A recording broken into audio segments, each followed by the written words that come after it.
প্রতিটি শহরেই কিছু গল্প থাকে, আর ঢাকার গল্পের অন্যতম বড় অংশ হলো ঢাকা বিশ্ববিদ্যালয়। আজ চলে এসেছি ইতিহাস, ঐতিহ্য আর অসংখ্য স্বপ্নের ঠিকানায়। চারিদিকে সবুজ গাছ, প্রাণবন্ত পরিবেশ আর হাজারো শিক্ষার্থীর ব্যস্ত পথচারণা, সব মিলিয়ে এক অন্যরকম অনুভূতি।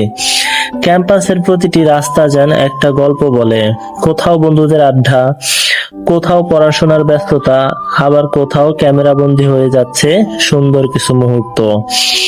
আজকে এই ছোট্ট ভ্রমণে আমি চেষ্টা করেছি ঢাকা বিশ্ববিদ্যালয়ের সৌন্দর্য আর পরিবেশ আপনাদের সামনে তুলে ধরতে। আশা করি ভিডিওটি দেখে আপনাদের মনে হবে একদিন অন্তত এখানে ঘুরতে আসা উচিত। ভিডিওটি যদি ভালো লাগে তাহলে অবশ্যই একটি লাইক করবেন, কমেন্ট করে জানাবেন কেমন লাগলো। আর এমন ভিডিও আরো সুন্দর ব্লগ দেখতে চাইলে চ্যানেলটি সাবস্ক্রাইব করুন। দেখা হবে পরের ব্লগে। সবাই ভালো থাকবেন। আল্লাহ হাফেজ। Follow me. Please follow me button, click now.